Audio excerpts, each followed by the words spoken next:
Il y a une crise au Kremlin. Des initiés, mieux informés que la plupart, viennent d'admettre l'impensable. Quelque chose de gigantesque s'est brisé en Russie et ne peut être réparé. Ces initiés savent ce que Poutine ignore. Le dirigeant russe est coincé dans une guerre ingagnable. Chaque jour où la guerre en Ukraine continue est un jour où Vladimir Poutine plonge son pays encore plus profondément dans un gouffre de désespoir. Vladimir Poutine ne peut pas se permettre d'abandonner. Mais la Russie ne peut pas se battre. Aucune issue ici, car Vladimir Poutine a fait de la Russie un pays qui ne peut plus survivre longtemps. Comment la Russie en est-elle arrivée là? Nous répondrons à cette question après avoir évoqué la vie des initiés sur leur pays. Et ces initiés révèlent la catastrophe qui se dresse devant Poutine. Le budget russe ne peut plus financer la guerre lancée par Poutine. La division agite le Kremlin, tandis que les économistes du ministère des Finances et de la Banque centrale de Russie préviennent que poursuivre l'invasion de l'Ukraine provoquera un déficit budgétaire irréparable. Ce déficit semble déjà mauvais pour la Russie.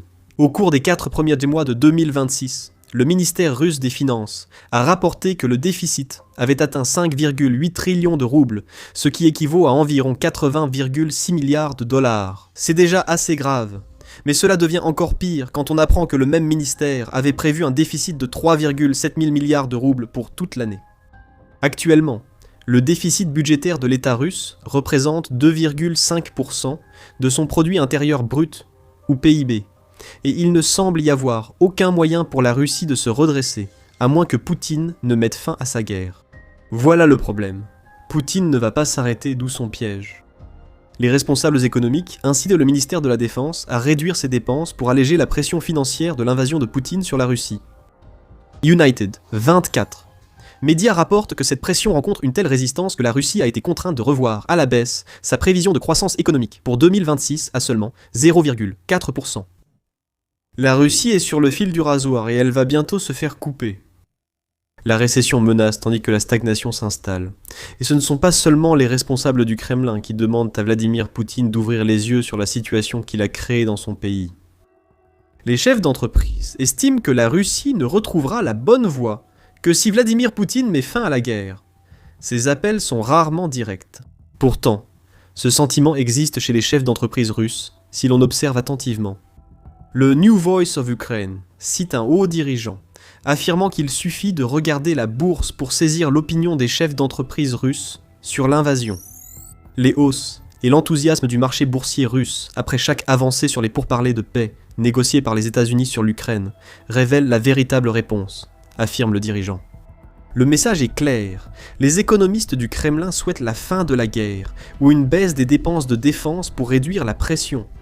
Les plus grands cerveaux de la Russie lancent un appel similaire à travers leurs actions, alors qu'ils luttent contre les hausses d'impôts, la faiblesse des investissements, des taux d'intérêt à 2 chiffres qui s'élèvent actuellement à 14,5% et un manque total de nouvelles idées émanant du Kremlin.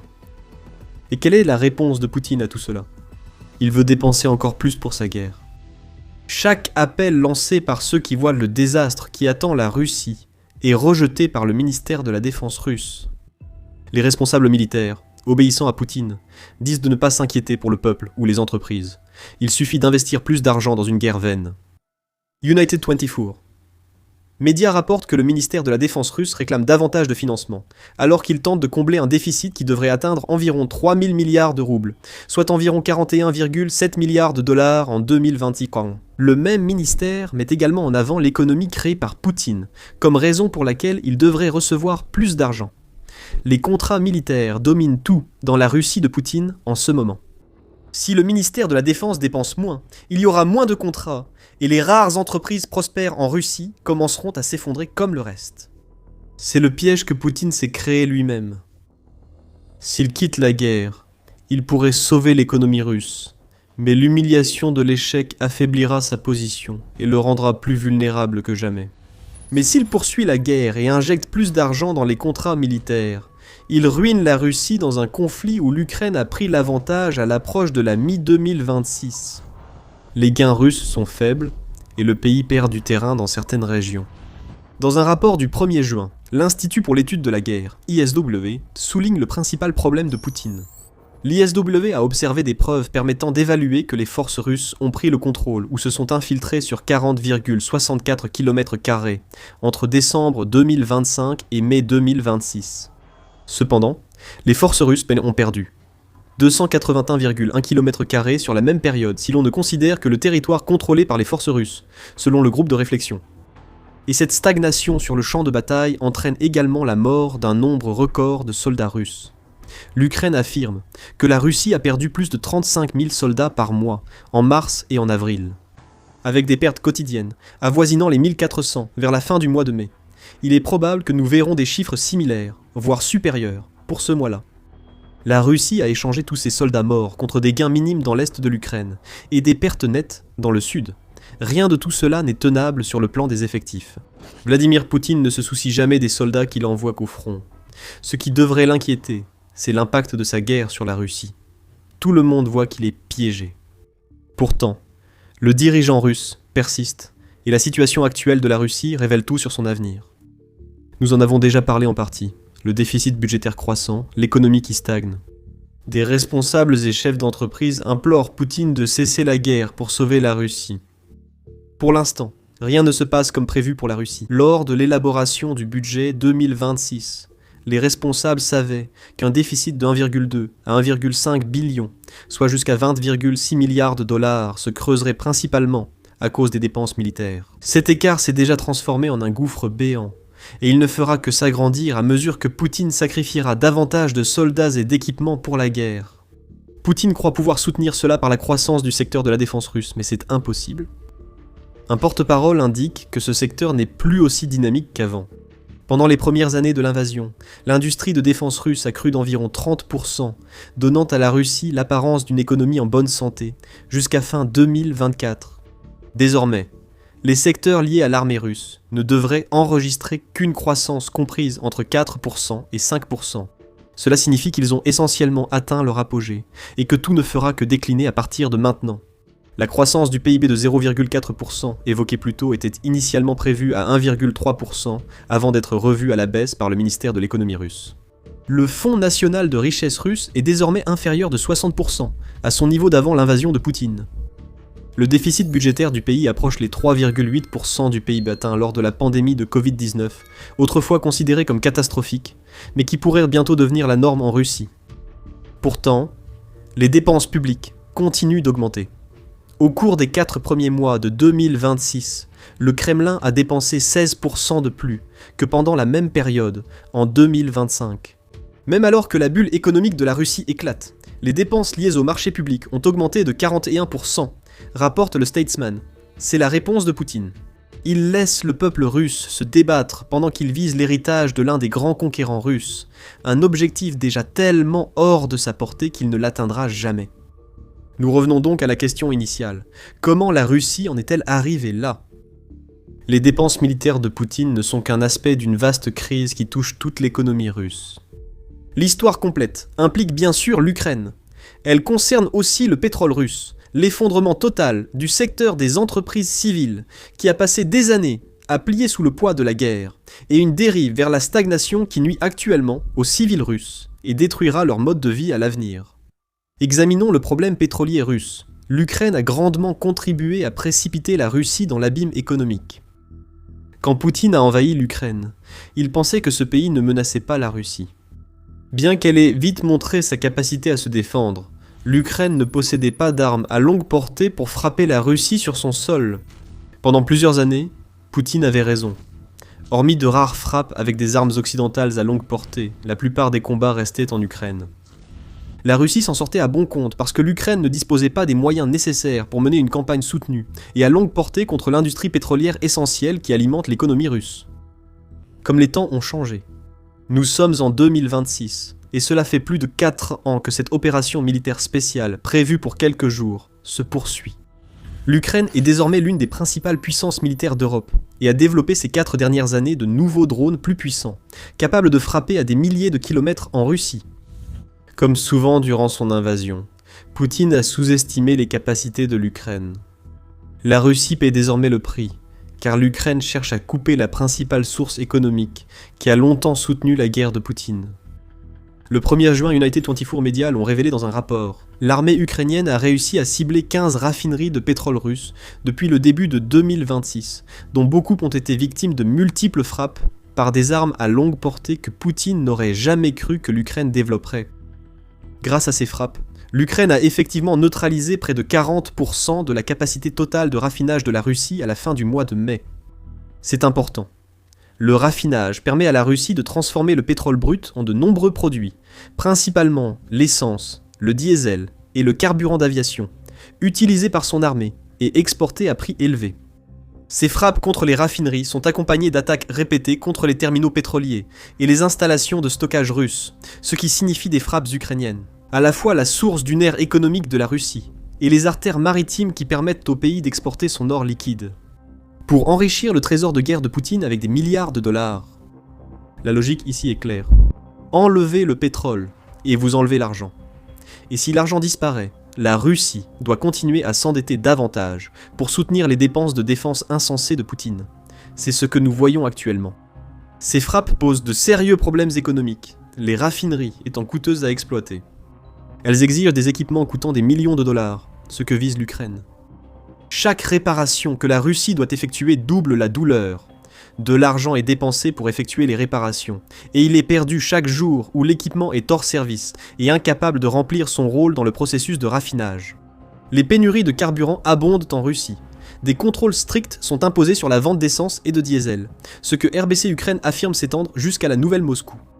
En Crimée occupée, les citoyens ne peuvent acheter que 20 litres de carburant chacun. Il ne faut pas sous-estimer l'impact sur les entreprises russes. Les stations-service gagnent moins. Toute industrie dépendante du carburant, du transport à l'industrie civile, doit réduire ses activités jusqu'à amélioration de la situation.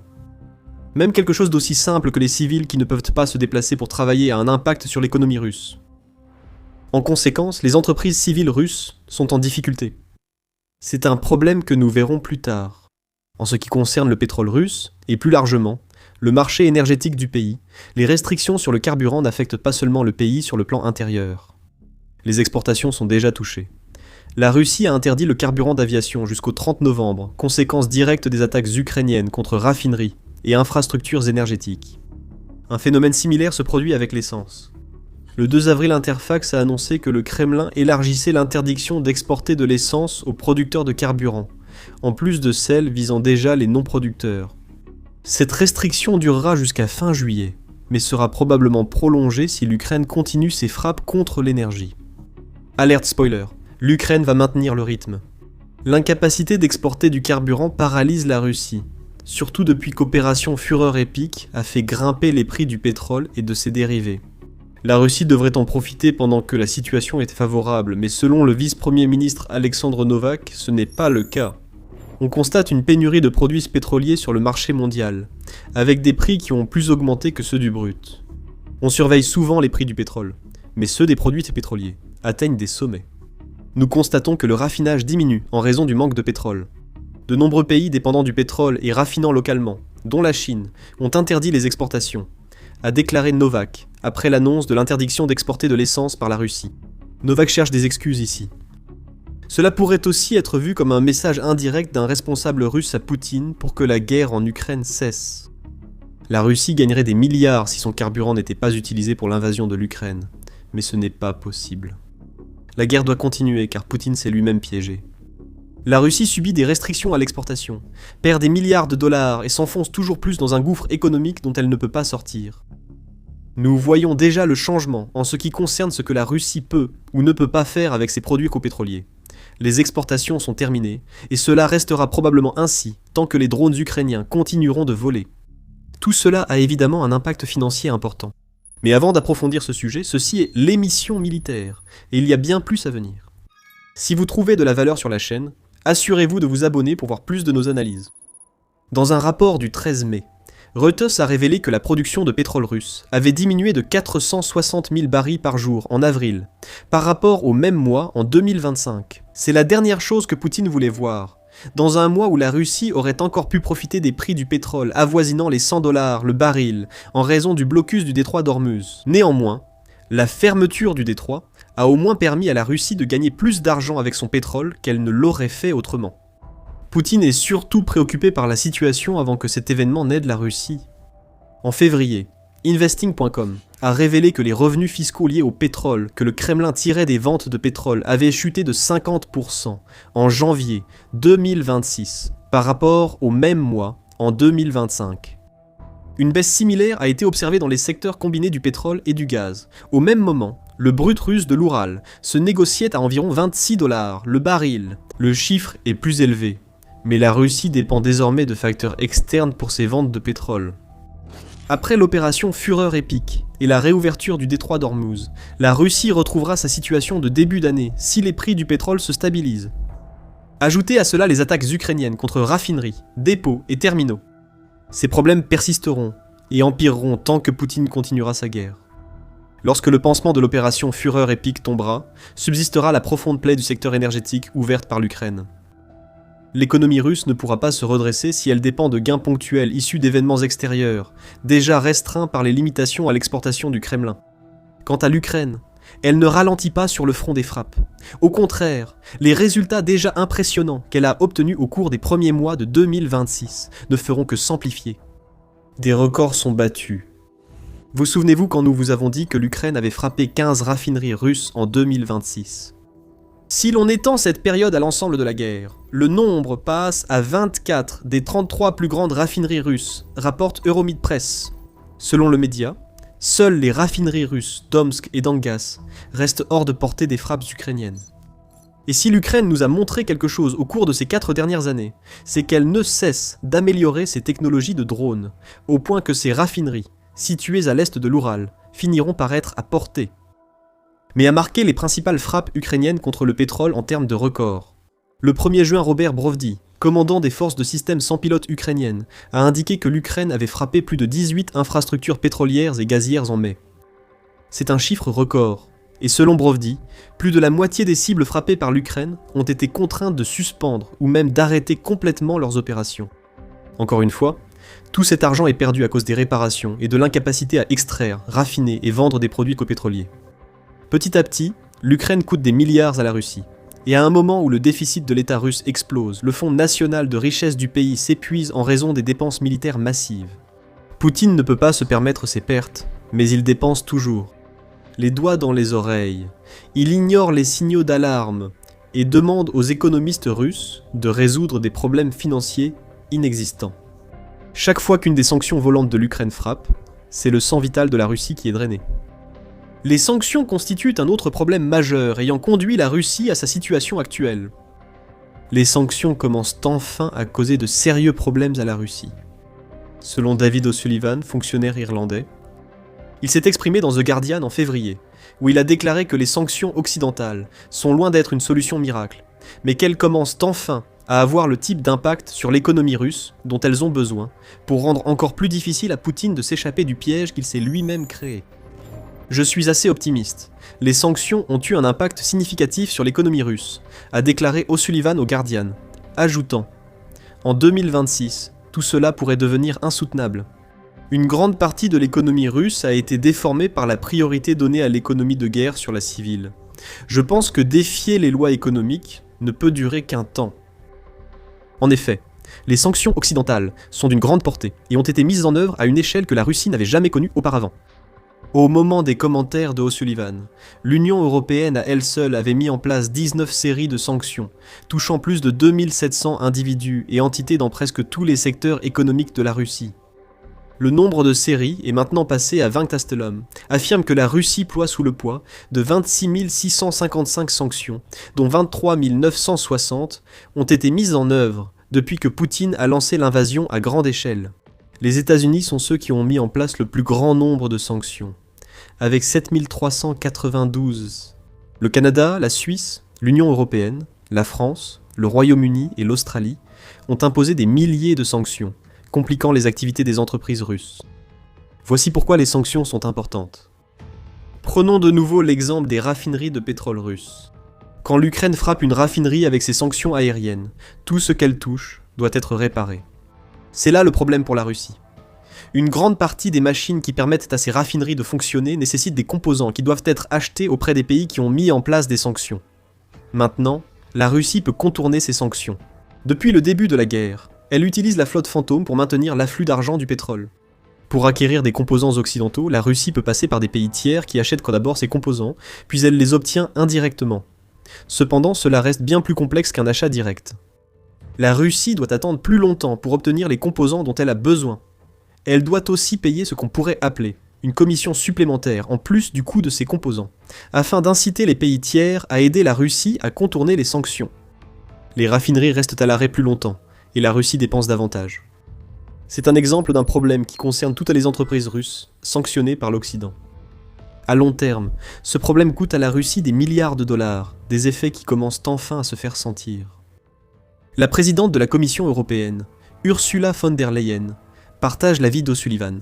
Les sanctions rattrapent enfin Poutine. Oui, les sanctions commencent à peser sur l'économie russe, a déclaré von der Leyen selon Euronews le 8 mai. Elle ajoute « Les conséquences de la guerre voulue par la Russie sont payées par la population. » Gardez ces personnes en tête, nous y reviendrons. Combinez les frappes de l'Ukraine contre les infrastructures énergétiques avec les sanctions, et vous obtenez un scénario cauchemardesque pour Poutine. Et encore une fois, il est coincé dans le piège. Les sanctions ne vont pas disparaître de sitôt. La seule perspective pour que cela arrive, c'est que la guerre prenne fin, et Poutine n'a pas l'intention d'y mettre un terme. Il y aura donc plus de sanctions, plus de pression. Et à mesure que Poutine continue d'injecter de l'argent dans l'industrie de la défense russe, la troisième des principales causes des difficultés économiques de la Russie passera de commencer à se manifester à devenir encore plus alarmante. Le secteur civil des entreprises russes se paralyse. Dans un rapport du 30 mai, le Kyiv Post a indiqué que le marché intérieur russe s'est fracturé en ce qu'il appelle une économie duale. D'un côté, il y a le complexe militaro-industriel en surchauffe, dans lequel la Russie a injecté des milliards de dollars et une énorme partie de sa main-d'œuvre. De l'autre côté, il y a les secteurs civils. En ce moment, ils font face à des pénuries de main-d'œuvre, à des coûts d'exploitation exorbitants et à d'importants problèmes de capitaux, tant à cause de l'augmentation des impôts qu'ils sont obligés de payer que des difficultés qu'ils rencontrent pour accéder aux liquidités nécessaires à leur fonctionnement. Les statistiques confirment tout cela. Le journal Post rapporte que le Centre d'analyse macroéconomique et de prévision à court terme a révélé que, ces 3 derniers 2 mois, les actifs toxiques et non performants du secteur bancaire russe ont dépassé le seuil de crise internationalement reconnu de 10%. Cette organisation est pro-Kremlin, ce qui montre que encore plus d'initiés tentent de faire comprendre à Poutine les problèmes qu'il a causés. Les entreprises non militaires en Russie ont déclaré des pertes de 7,5 billions de roubles, soit environ 103 milliards de dollars entre janvier et novembre 2025. Ces pertes ont été réparties sur 18 200 entreprises, ce qui représente le plus grand nombre d'entreprises russes ayant déclaré des pertes depuis la pandémie. La fabrication, l'extraction minière et le commerce de gros ont été les plus affectés, avec des pertes dépassant le déficit prévisionnel du budget de l'État russe. C'est une équation qui ne tient pas. Les entreprises russes perdent de l'argent. Cela signifie qu'il y a moins de revenus à taxer pour le Kremlin, ce qui alimente les problèmes budgétaires, qui ne font qu'empirer à cause du refus obstiné de Poutine de voir une solution à la crise qu'il a créée, autre que la poursuite de la guerre. Le déclin des entreprises du secteur civil russe s'est poursuivi en 2026. Dans un rapport du 19 mai, Internews a révélé que 68,7% des micro, petites et moyennes entreprises russes ont déclaré que leurs revenus avaient diminué au début de 2026. Près de 31% des petits entrepreneurs russes ont pensé à fermer leur entreprise au premier trimestre, un record depuis l'invasion de l'Ukraine par Poutine. Toutes ces entreprises doivent affronter une hausse de 2% de la TVA, ainsi qu'au taux d'intérêt de 14,5% et à l'inflation élevée évoquée précédemment. Pour revenir au secteur bancaire, il y avait 60 banques en Russie qui enregistraient des pertes en mars 2026, ce qui représente environ 20% de l'ensemble du secteur bancaire russe. Et encore une fois, c'est le pire chiffre en Russie depuis 2022. Ce que Vladimir Poutine a créé ici est un problème qui empire. Plus il investit dans un secteur militaro-industriel déjà stagnant, plus il prive l'économie civile russe de ressources. Est-ce qu'un entrepreneur aura envie de lancer une entreprise dans ces conditions, où il doit payer plus d'impôts et d'intérêts sur les prêts qu'auparavant ? Peu probable. Les entreprises existantes doivent composer avec la main-d'œuvre absorbée par l'industrie de défense russe, en plus des autres problèmes économiques du pays. Au final, ces entreprises perdent en productivité. La plupart de celles qui exportent des produits ou des services génèrent moins de revenus qu'auparavant, ce qui ne fait qu'aggraver le problème pour Poutine.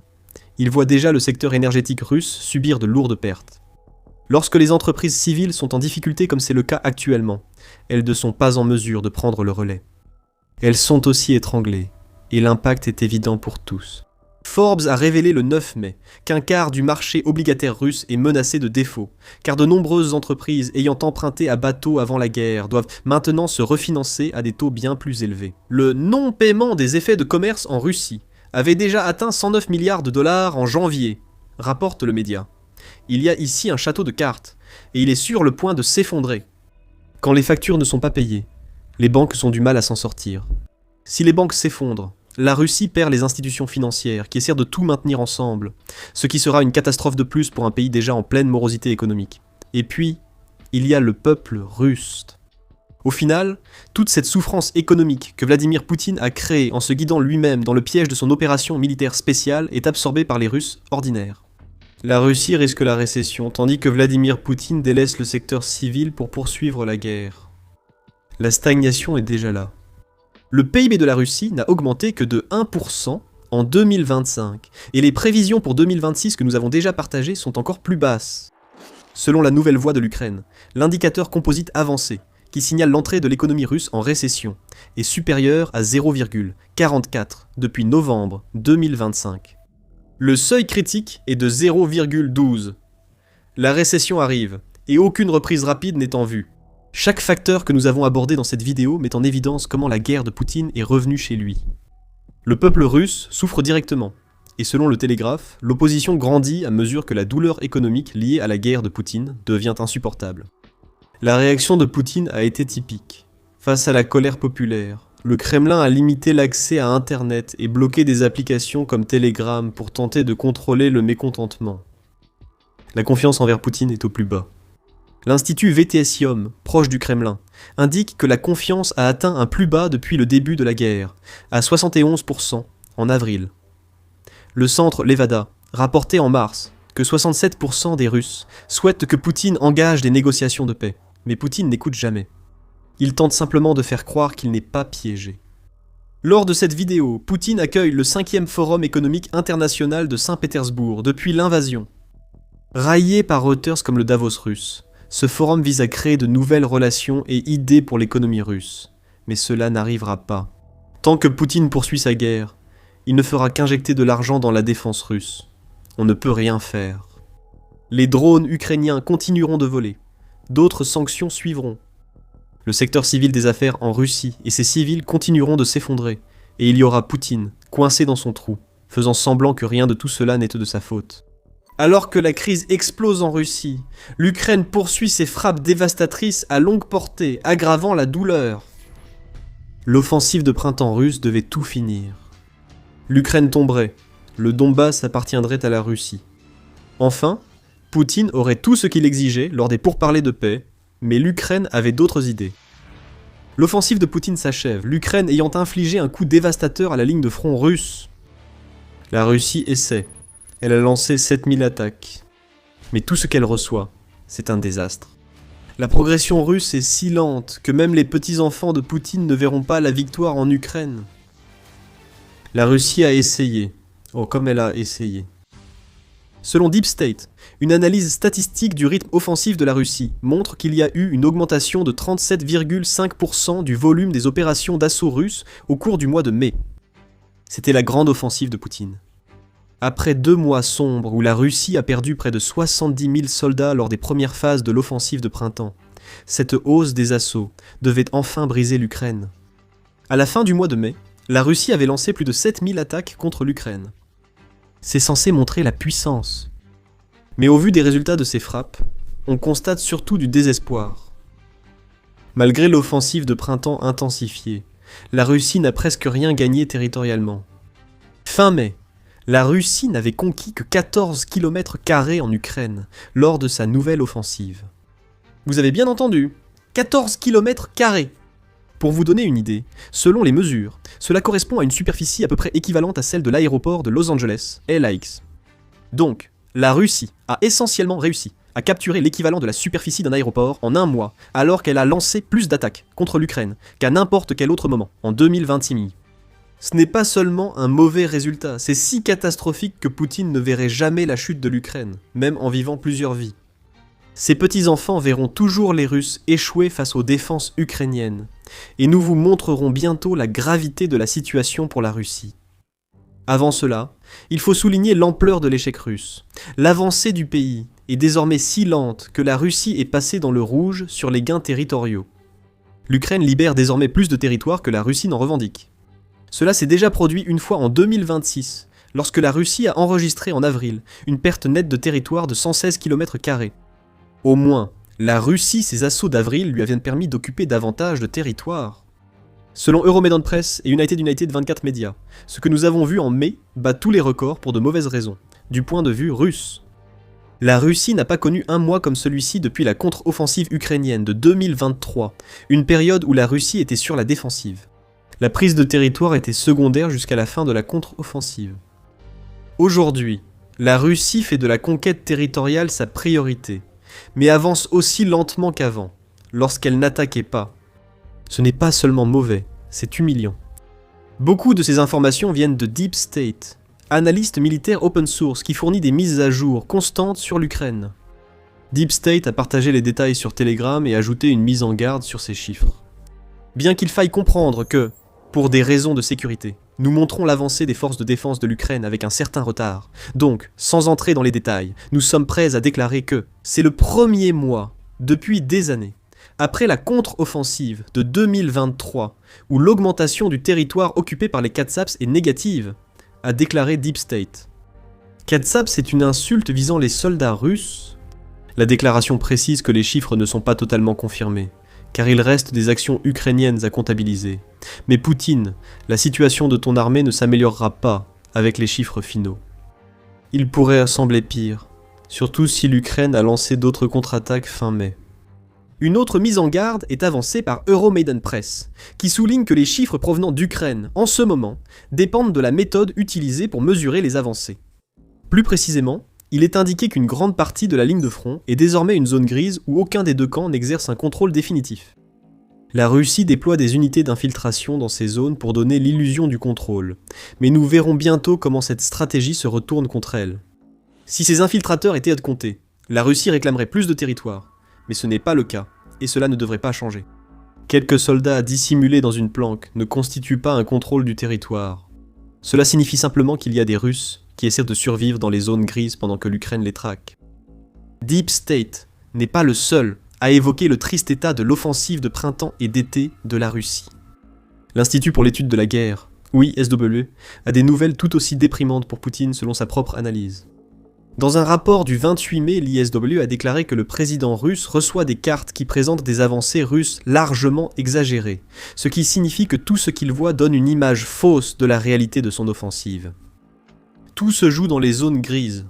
Si un soldat russe se cache dans une localité, la Russie agit comme si elle la revendiquait. Nous pouvons le voir dans les chiffres. Selon l'ISW, la période allant du début janvier au 26 mai, a vu la Russie parvenir à revendiquer définitivement seulement 104 km² de l'Ukraine, divisé par 5 pour obtenir une moyenne d'environ 20,8 km² par mois. Pendant cette période, les infiltrés russes ont avancé sur 628 km² en Ukraine, sans pour autant contrôler ces zones. Des poches isolées de troupes subsistent dans les zones grises, tentant souvent en vain de survivre. En comparaison, selon l'ISW, la Russie a réussi à s'emparer de 1619 km² de l'Ukraine au cours des 5 premiers mois de 2025. Même en incluant les zones grises infiltrées, la Russie a revendiqué moins de la moitié du territoire durant les 5 premiers mois de 2026 par rapport à 2025. En excluant ces zones grises non contrôlées, la Russie n'a presque rien obtenu après des dizaines de milliers de pertes. Analysons les chiffres. Même les petits-enfants de Poutine ne vivraient pas assez pour voir la Russie vaincre l'Ukraine à ce stade. Ce n'est pas une exagération. Si la Russie continue d'avancer de 14 km² par mois dans le Donbass, il lui faudrait des décennies, voire des siècles, pour occuper toute la région.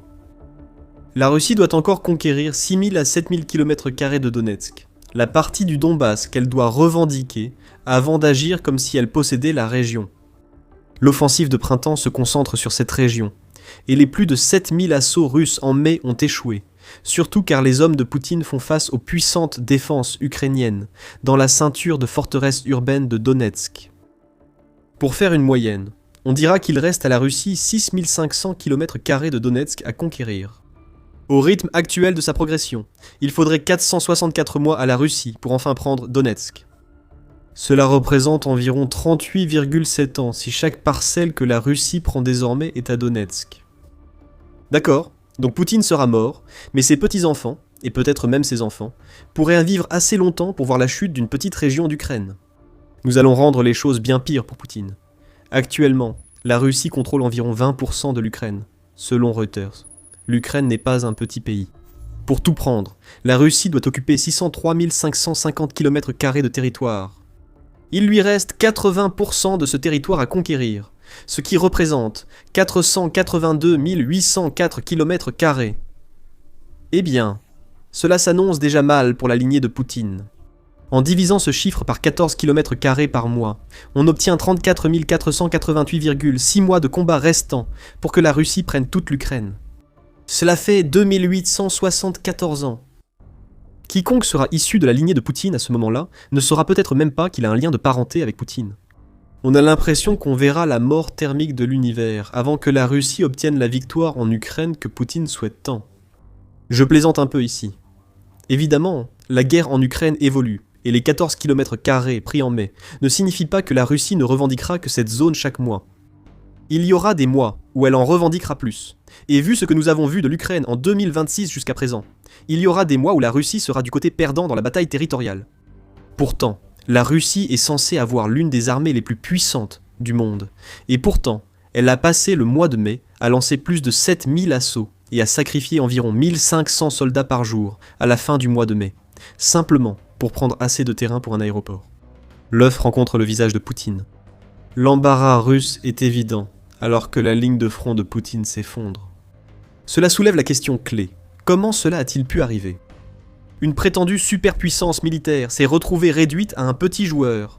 Que la Russie n'obtienne que 14 km² en mai montre autant son incompétence que l'efficacité de la défense ukrainienne. Nous verrons ces deux points. Mais avant cela, voici un petit rappel. Vous regardez l'émission militaire. Si ce que vous voyez vous plaît, n'oubliez pas de vous abonner à la chaîne. Nous publions chaque jour des vidéos sur la guerre en Ukraine et d'autres actualités militaires mondiales. D'abord, les erreurs tactiques de la Russie. Nous avons déjà évoqué les tactiques d'infiltration de la Russie. La stratégie apparue en 2025 est simple. Au lieu de grandes offensives mécanisées comme au début de la guerre, la Russie envoie maintenant de petites unités, parfois seulement 2 soldats, dans les zones grises. Leur tâche est simple, ils trouvent un endroit où se cacher et espèrent que le soutien arrive. La Russie utilise ces infiltrés pour augmenter ses effectifs, et donner l'impression que ses avancées sont plus importantes qu'en réalité. Certains estiment que cette approche est plus risquée pour l'Ukraine, selon New Voice of Ukraine du 3 mai. C'est certainement plus calme. La chair à canon n'est plus envoyée au massacre de la même manière qu'avant, car les soldats russes avancent sous le couvert de l'obscurité tout en limitant au maximum les communications radio. Ils tentent de passer entre les mailles au lieu de les déchirer. Mais cette stratégie d'infiltration est en grande partie la raison pour laquelle les véritables gains territoriaux de la Russie sont aussi maigres que ce que nous voyons actuellement. Comme le souligne United 24, média, le grand avantage de l'approche par infiltration en 2025 était que l'Ukraine n'y était pas préparée. La Russie a d'abord avancé avec de petites unités avant de lancer de plus grands assauts durant l'année. En 2026, ce n'est plus le cas. L'Ukraine sait désormais ce que fait la Russie. Donc, les groupes d'infiltrés russes atteignent rarement leurs objectifs avant d'être éliminés par les drones ukrainiens. Ceux qui atteignent leur destination ne survivent pas longtemps, car d'autres drones et des équipes au sol les traquent. Cela indique le rôle de l'Ukraine dans les échecs russes. Restez avec nous pour en savoir plus. L'idée ici, c'est qu'il y avait autrefois une stratégie russe intelligente qui est devenue un nœud coulant stratégique autour du cou de Poutine. Les infiltrés ne font que circuler dans les zones grises avant de mourir, sans vraiment capturer de territoire. Pour progresser tactiquement en Ukraine, la Russie doit disposer d'une mécanisation suffisante pour appuyer sa stratégie d'infiltration. Mais c'est un autre problème pour Poutine. La Russie n'a pas ce qu'il lui faut pour renforcer ses assauts. Réaliser une avancée de seulement 14 km² après plus de 7000 assauts démontre la dégradation totale de l'armée russe, tant sur le plan tactique qu'en termes d'équipement. La Russie observe cette dégradation et tente désespérément d'y remédier. Comment ? En signant des accords avec les sanguinaires talibans. On pense que les terroristes aideront Poutine à faire ce qu'il ne peut pas, même si on ignore comment la Russie compte sur les talibans pour renforcer ses attaques en Ukraine. Il y a des signes que la Russie a un plan ici.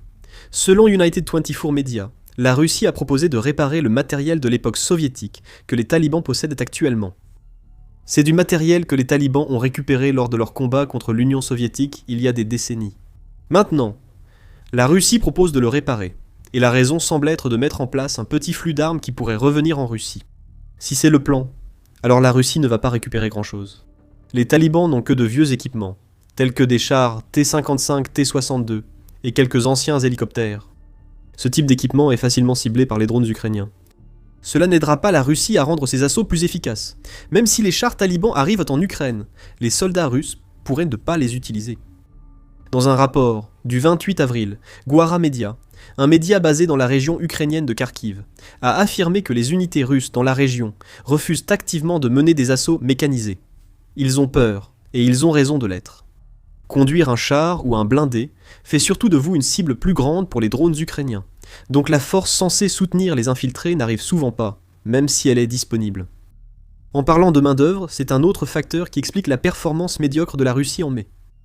Dans son rapport sur l'échec total de la Russie à entamer les défenses de l'Ukraine en mai, Euromaidan Press affirme qu'une partie du problème de Poutine réside dans le fait que la Russie a du mal à recruter suffisamment de soldats pour accompagner l'augmentation du rythme des assauts, avec la quantité de chair à canon nécessaire pour épuiser l'Ukraine.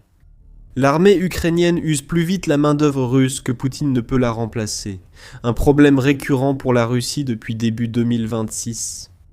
United 24 a rapporté le 1er avril que la Russie n'avait atteint que 22% de son objectif de recrutement au premier trimestre, soit un déficit de 3%. La situation ne s'améliore pas, poussant la Russie à chercher des solutions partout.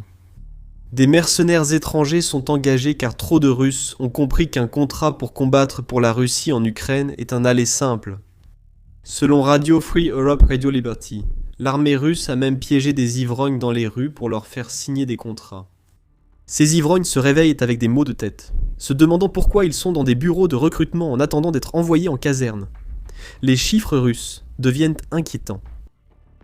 Mais le vrai problème, et cause majeure du faible progrès de la Russie, est la qualité de ses soldats recrutés. La Russie exploite ce qui reste disponible. Les rapports de Darga montrent que des recrues ont parfois moins de 2 semaines d'entraînement avant d'être envoyés au front, insuffisant pour autre chose que progresser en espérant éviter les drones. Aucune de ces recrues ne saura comment tenir une position. L'Ukraine doit juste continuer à sacrifier ses soldats, et on obtient ce qu'on a vu en mai. 7000 assauts lancés par des civils contre des militaires aguerris de l'armée ukrainienne. Un seul résultat était possible, et la Russie vient de s'en rendre compte. Cela nous ramène à l'Ukraine. La Russie peine à reconstituer ses effectifs, car l'Ukraine les tue très rapidement. Nous en avons parlé plus tôt. 70 000 pertes en 2 mois, c'est catastrophique pour la Russie. Et cela montre aussi à quel point l'Ukraine contre efficacement la stratégie d'infiltration de la Russie. Quant à la façon dont l'Ukraine y parvient, la réponse se trouve dans les zones de destruction. Elles deviennent de plus en plus grandes. Et cela signifie que les zones grises, où les soldats russes pouvaient autrefois se cacher pour soutenir les affirmations exagérées de leur pays sur leurs avancées, sont plus dangereuses que jamais. Les drones FPV ukrainiens, déjà meurtriers, disposent désormais d'une portée accrue et restent efficaces. Dans un rapport du 2 juin, Forbes a révélé que l'Ukraine possède maintenant un drone FPV, pouvant atteindre des cibles à 102 km derrière les lignes de front. Pensez à ce que cela signifie pour les infiltrés russes. L'Ukraine peut maintenant utiliser des drones pour cibler personnes et chars loin dans les zones grises, sans avoir besoin d'un drone porteur. Un assaut mécanisé peut être détruit instantanément. Les chars et blindés n'approcheront pas, donnant à l'Ukraine plus de temps pour traquer les petites unités russes envoyées dans les zones grises. Avec l'amélioration des drones FPV, l'Ukraine emploie aussi de nouveaux drones de moyenne portée pour frapper l'arrière russe. Les drones détruisent les postes de commandement, supprimant toute communication déjà minimale avec le front. Les nouveaux drones ukrainiens ciblent aussi les défenses aériennes, élargissant les possibilités de frappe et détruisant routes logistiques et infrastructures arrières. Tout cela vise à éliminer les structures de soutien sur lesquelles reposent les assauts frontaux. Le résultat, c'est que la chair à canon russe mal entraînée est éliminée par milliers, peu importe le nombre d'assauts. Concernant la suite, Poutine ne réalisera pas soudain l'échec de l'offensive russe. Il poursuivra les assauts massifs, et l'Ukraine continuera de les repousser. En réalité, l'offensive russe était finie avant de commencer. 14 km² de terrain pris en mai, c'est pathétique. C'est un désastre total pour Poutine, et une humiliation qui laisse présager une guerre en Ukraine prolongée, même après son départ et celui de ses descendants. Quand ils sont arrivés à Boutcha, ils ont posé les bases de la terreur qui allait définir la guerre en Ukraine. Les soldats surnommés les bouchers de Boutcha se sont déchaînés, tuant des civils et montrant que la Russie ne comptait pas respecter les règles d'engagement. Les crimes de guerre ont commencé tôt, et l'Ukraine a juré de se venger. Désormais, la vengeance est là. Les bouchers russes de Boutcha viennent eux-mêmes d'être massacrés. L'Ukraine a enfin rendu une justice attendue depuis des années. Ce sont des éliminations historiques. Les bouchers ont été éradiqués. Et maintenant, l'Ukraine pourrait viser une cible encore plus importante alors qu'elle poursuit sa campagne pour traduire en justice les monstres qui ont massacré tant de personnes à Boutcha.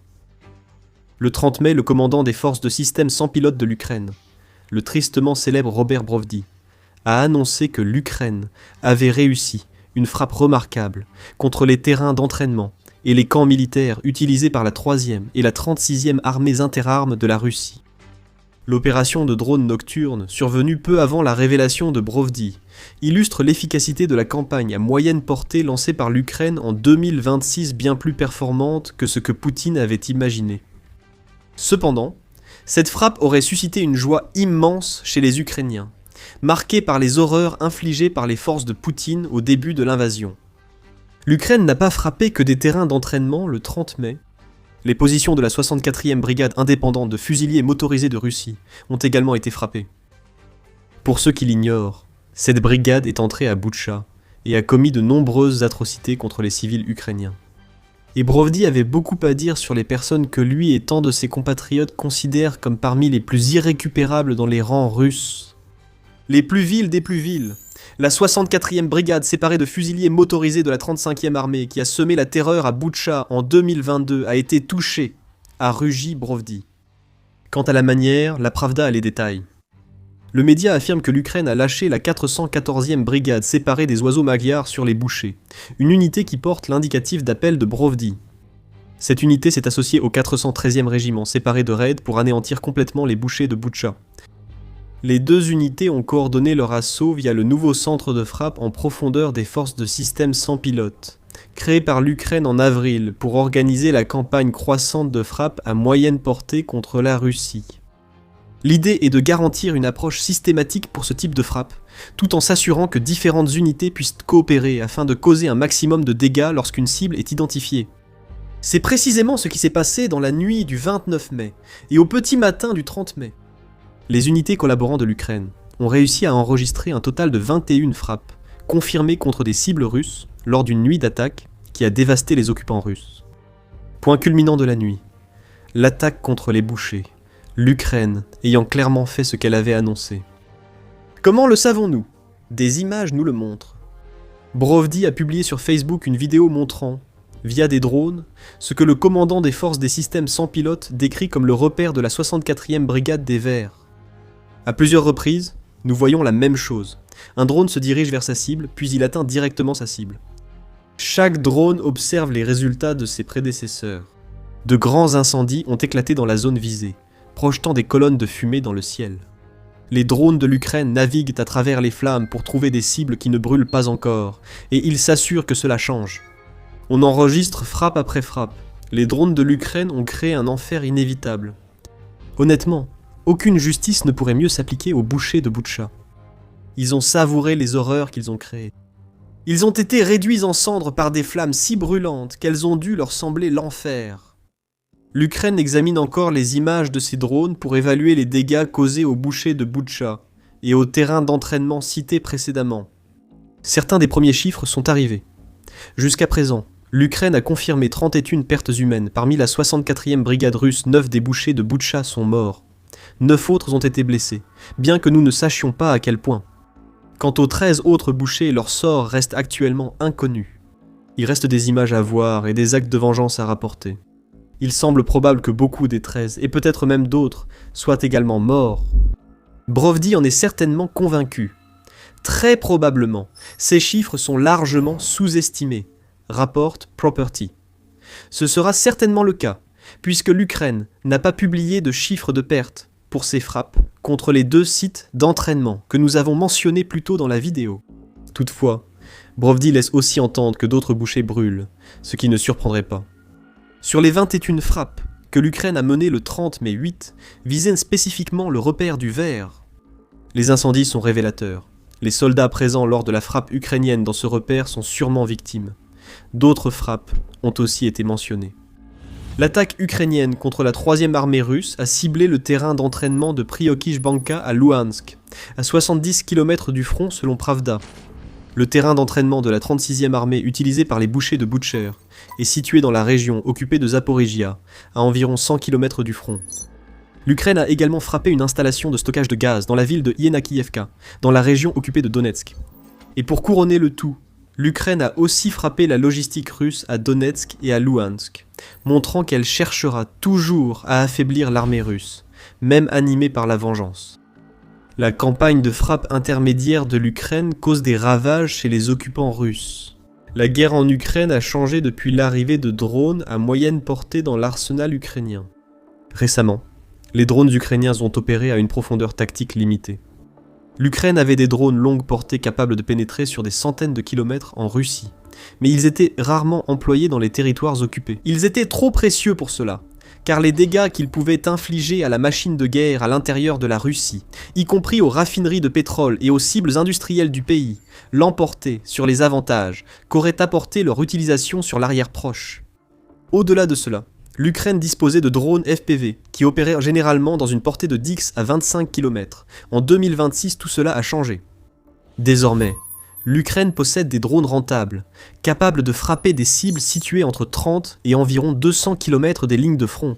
Cela ouvre toute une série de nouvelles cibles, allant des centres de commandement russes, contrôlant les assauts sur le front, à l'infrastructure logistique, et, comme nous l'avons vu le 30 mai, au rassemblement de troupes. L'UNN déclare que ces nouveaux drones de moyenne portée offrent à l'Ukraine une zone de destruction plus étendue que jamais. Les bouchers de Boutcha se retrouvent dans une zone de destruction. Aussi dévastatrice que soit la perte de certains criminels de guerre favoris de Poutine, il sera surtout préoccupé par l'impact psychologique de cette frappe ukrainienne sur ses troupes.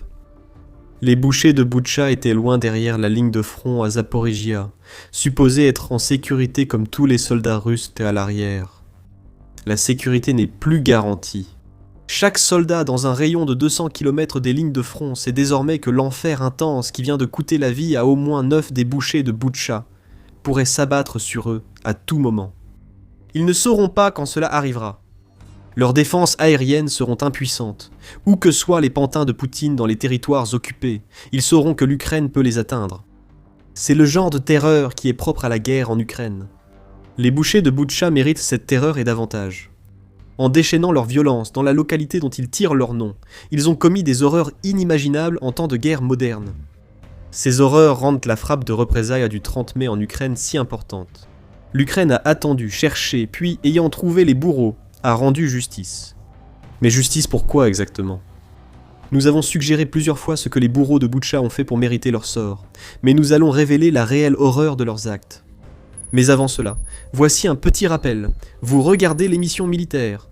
Si vous n'êtes pas encore abonné, c'est le moment idéal pour cliquer sur ce bouton afin de voir plus de vidéos comme celle-ci. Le 4 mars 2022, les forces russes, qui tentèrent de pénétrer à Kiev lors des premières semaines de la soi-disant opération militaire spéciale de Poutine, sont arrivés dans la ville de Boutcha. Cette ville aurait eu une importance stratégique si l'invasion avait suivi le plan russe. À environ 30 km au nord-ouest de Kiev, Boutcha aurait pu offrir aux forces russes un accès vers la capitale ukrainienne. Entre le 4 mars et le 30, et 1 mars 2022, Boutcha a été occupée. Puis, début avril 2022, les soldats russes se sont retirés, alors que l'Ukraine repoussait la force d'invasion initiale de la Russie. En avril, les horreurs des bouchers de Boutcha ont été révélées au grand jour. Des chercheurs de Human Rights Watch ont passé une semaine en ville à documenter leurs découvertes. Des preuves abondantes de l'exécution sommaire illégale de dizaines de civils ont été découvertes, ainsi que des preuves de torture, de disparition forcée et d'autres crimes de guerre. À Boutcha, presque chaque coin est une scène de crime et la mort semblait omniprésente. Les preuves montrent que les forces russes à Boutcha ont méprisé la vie des civils et les principes fondamentaux du droit de la guerre, a déclaré Richard Weir, l'un de ses chercheurs. Bientôt, les chiffres ont révélé l'ampleur du travail du boucher. Ruslan Kravchenko, qui est le procureur régional en chef à Boutcha, a déclaré à Human Rights Watch que 278 corps avaient été découverts dans sa ville après le retrait des forces russes. Très peu de ces corps appartenaient à des soldats.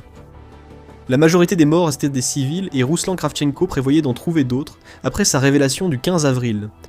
Des rapports ultérieurs, dont un de PBS Frontline, ont révélé que la Russie avait tenté de mener ce que le média a qualifié d'opération de nettoyage dans la ville. De nombreuses victimes figuraient sur des listes établies par les renseignements russes. Les combattants volontaires et ceux soupçonnés d'aider les soldats ukrainiens étaient ciblés. Les bouchers de Boutcha allaient de porte en posant des questions. Si quelqu'un échouait à leur test, il était emmené de force pour être torturé, et dans bien des cas, exécuté. Il ne s'agissait pas d'une unité militaire qui se perdait dans la guerre, c'était calculé, planifié. Une élimination systématique de personnes que la Russie considérait comme des menaces, souvent sans vraiment savoir si elles en étaient. La rue Yablonskaya a été le théâtre d'une grande partie de l'horreur à Boutcha. À la fin du carnage russe, près de 40 corps avaient été entassés rien que dans cette rue, dont beaucoup de victimes ayant subi d'horribles interrogatoires dans un immeuble de bureaux anodin de la rue. Des années plus tard, en juin 2025, des images ont révélé comment les bouchers de Boutcha ciblaient leurs victimes. Publiée par Radio Free Europe Radio Liberty, la vidéo montre des soldats russes écumant les rues. On voit des fusils pointés sur des civils, des personnes emmenées les mains derrière la tête. Les soldats russes frappent ceux qu'ils emmènent. Nous ne voyons pas le pire de ce que la Russie a fait. Nous en voyons assez. Boutcha symbolise le mal que Poutine voulait infliger à l'Ukraine, provoquant naturellement un tollé. À la fin du mois d'avril 2022, les procureurs ukrainiens avaient déjà déposé les premières accusations contre la Russie concernant le massacre de Boutcha. 10 soldats russes ont été accusés de crimes, notamment de pillage, de torture et de meurtre. Tous faisaient partie de la 64e brigade indépendante de fusiliers motorisés, ayant eu une confrontation directe avec les drones ukrainiens le 30 mai. De nombreuses autres accusations allaient en suivre, et dans certains cas, des soldats russes impliqués dans ces massacres ont développé quelque chose qui ressemblait à une conscience, au point d'admettre leurs crimes. Un soldat, Nikolai Katouchev, interrogé par les autorités ukrainiennes, a déclaré « On m'en a donné l'ordre » lorsqu'on lui a demandé pourquoi il avait tiré sur un civil. Quiconque portait du noir était vu comme un ennemi. Nous tirions dès que nous voyions un homme en noir. Il semble qu'une liste de cibles ait existé en Russie. Mais cet aveu montre qu'une unité avait pour ordre de tuer toute personne correspondant même vaguement à la description. Kazachev a peut-être été arrêté, mais il était l'un des rares. Selon les rapports, les enquêteurs à Boutcha avaient identifié environ 8000 cas présumés de crimes de guerre résultant du mois que la Russie a passé dans la ville à la fin avril 2022. Beaucoup étaient membres de la 64e brigade indépendante de fusiliers motorisés. Mais l'Ukraine savait qu'elle avait peu de chances de juger ses soldats de façon traditionnelle. Poutine ne comptait pas punir ses soldats. Plusieurs ont reçu des médailles pour leurs actions, alors que Poutine a salué le 64e pour son héroïsme et son courage. Peu de chances subsistent de traduire la majorité des bouchers de Boutcha en justice. L'Ukraine sait qui elle vise. Elle a publié des photos et les noms de nombreux auteurs des crimes de Boutcha. La Russie protège ses criminels de guerre, y compris Vladimir Poutine. Jusqu'à récemment, cette protection visait à tenir ces criminels assez loin du front pour éviter qu'ils soient touchés par les drones ukrainiens. Le 30 mai a tout changé pour les bouchers de Boutcha. Ces tortionnaires et meurtriers savent désormais qu'ils ne seront jamais à l'abri de la colère de l'Ukraine, où qu'ils se cachent. Si la justice ne peut pas être rendue par les tribunaux, l'Ukraine a décidé de prendre les choses en main. Bien que le 30 mai soit l'une des frappes les plus marquantes contre les bouchers de Boutcha, ce n'est pas la seule. Lentement mais sûrement, l'Ukraine s'emploie à venger tous ceux impliqués dans le massacre de Boutcha. Les frappes ukrainiennes précédentes étaient bien moins importantes que celles du 30 mai, mais elles ont tout de même éliminé des bouchers et envoyé un message aux survivants.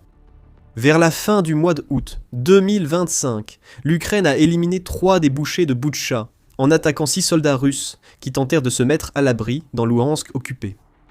3 soldats ont été tués lors de l'attaque, et les 6 ont été identifiés pour leur participation au crime de guerre à Boutcha plus de 3 ans plus tôt. L'attaque évoquait plus un assassinat qu'une frappe. Une détonation dans le parking de l'immeuble où les 6 se cachaient a tué 3 d'entre eux, suggérant un sabotage derrière les lignes ennemies. Passons à la fin avril, et l'Ukraine a mené une autre tentative d'assassinat. Cette fois, une bombe placée dans la région de Khabarovsk, en Russie, a tué une personne et en a blessé 7. Les quelques détails qui ont émergé de l'attaque suggèrent qu'elle a été menée à l'intérieur d'une caserne militaire fermée, ce qui signifie que l'Ukraine avait un complice à l'intérieur et que l'homme tué était une personne ayant le grade de lieutenant-colonel. Cependant, l'homme décédé n'était pas la vraie cible. Selon CNN, des blogueurs militaires russes estiment que l'Ukraine visait le général-major Azadbek Amourbaïkov. Il dirigeait la 64e lors des atrocités commises à Boutcha. Amourbaïkov a eu de la chance. La bombe censée le tuer a apparemment tué un de ses subordonnés. Mais maintenant, il est prévenu. L'Ukraine sait qui il est et où il va. Que ce soit par une bombe ou un drone longue portée, l'Ukraine compte éliminer Amourbaïkov. Mais pour l'instant, l'Ukraine se contentera d'au moins 31 pertes parmi la brigade qu'Amourbaïkov commandait. Un à un, les bouchers de Boutcha sont tenus responsables de leurs crimes, et il y en a un de plus qui sera dans la ligne de mire de l'Ukraine. Le 8 mai, Eurasia Review a fait état de certains changements survenus au sein du haut commandement militaire russe. Le chef des forces aérospatiales russes, le général Viktor Avzalov, n'est plus en poste.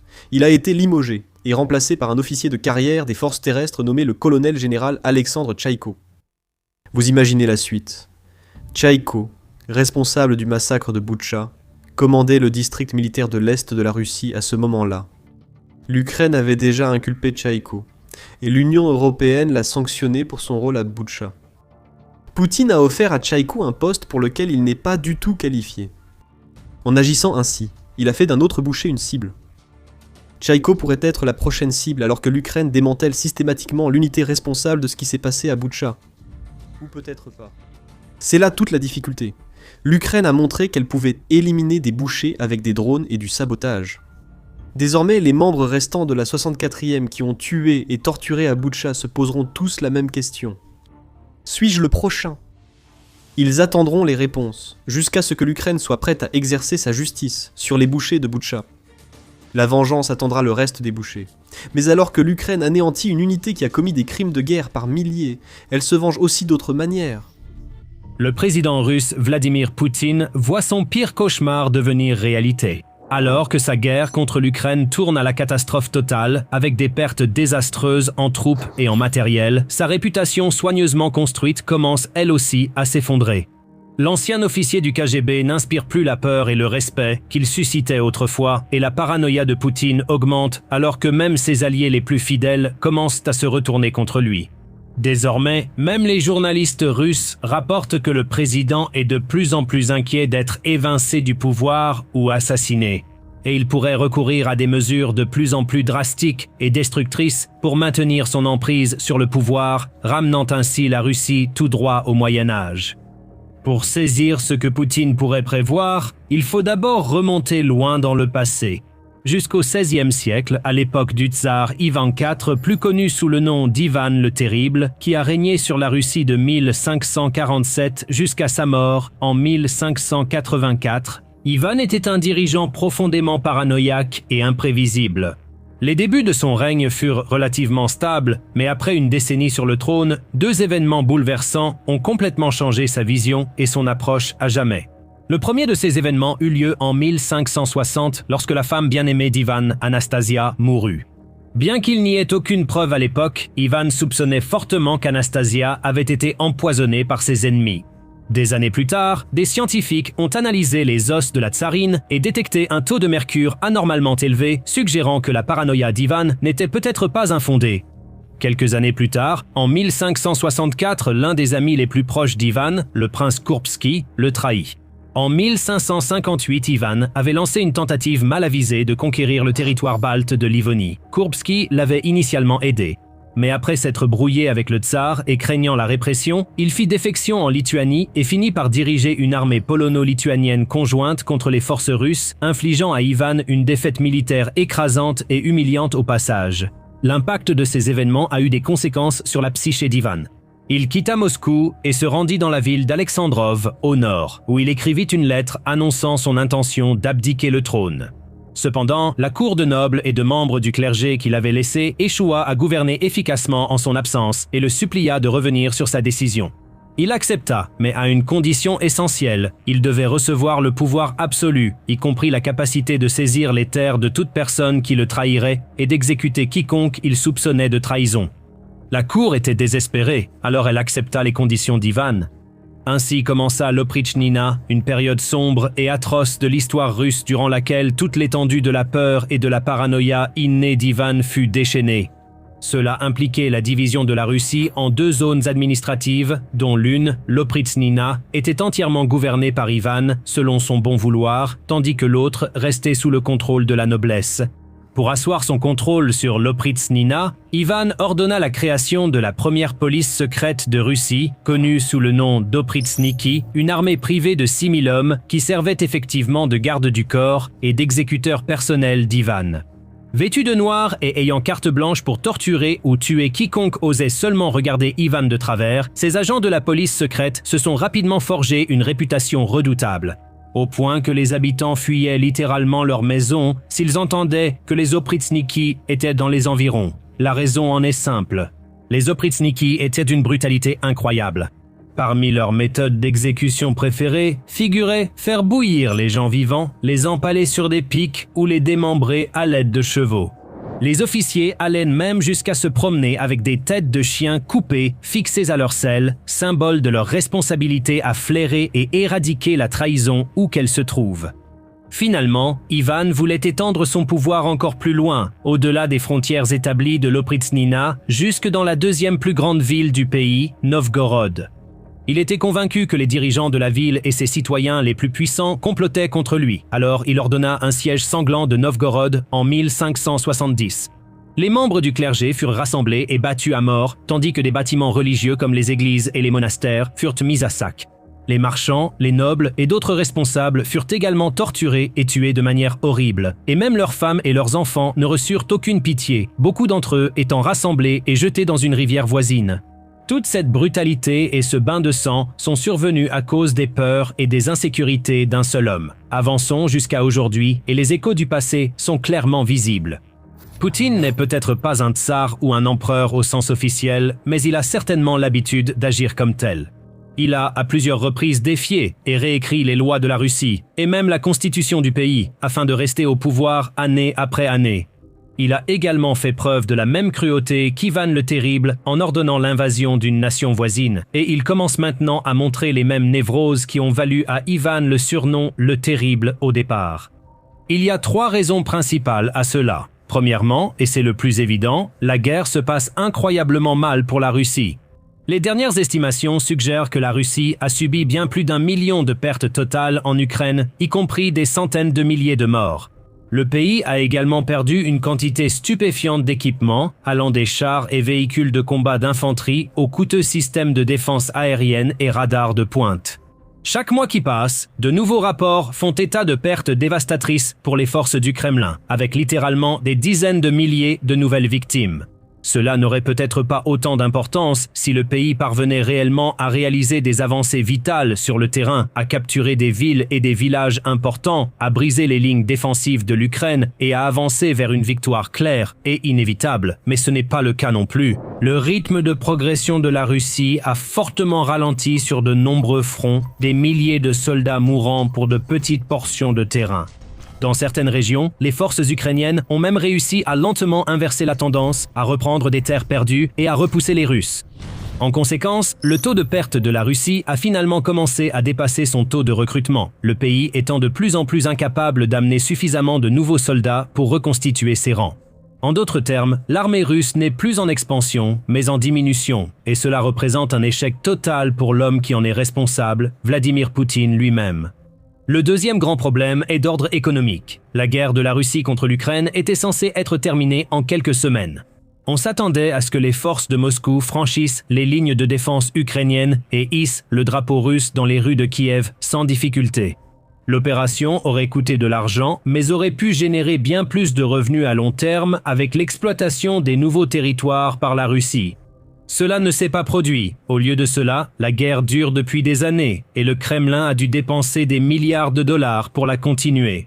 La Russie a perdu une somme incalculable de revenus à cause des sanctions et fait face à une crise du travail qui ne cesse de s'aggraver, en plus de l'effet provoqué par le départ de jusqu'à 1 million de Russes intelligents et qualifiés qui ont choisi de commencer une nouvelle vie ailleurs. Le fardeau financier du pays a augmenté au fil de la guerre. La Russie doit non seulement dépenser davantage pour la fabrication de drones, mais aussi couvrir les coûts exorbitants du recrutement. Mais elle subit également des coûts économiques directs sous la forme de frappes de drones ukrainiens sur ses infrastructures les plus précieuses, raffineries de pétrole, pipelines, ports et installations de stockage. Ces attaques sont devenues plus fréquentes et plus percutantes à mesure que l'industrie de défense ukrainienne s'est renforcée, entraînant des pertes encore plus importantes pour son adversaire.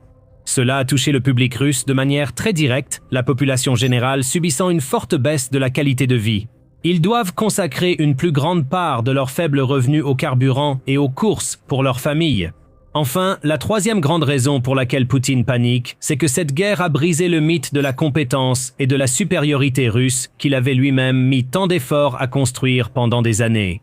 Poutine et ses alliés ont fait de la Russie l'une des nations les plus puissantes du monde, avec la deuxième armée après les États-Unis. Avec une puissance et une influence presque inimaginables, même des nations assez fortes ont fini par craindre la menace russe, les poussant souvent à faire ce que voulait le Kremlin. De nombreux pays dépendaient aussi de la Russie pour leur défense, développant des liens avec Poutine et investissant massivement dans des équipements militaires russes ou soviétiques.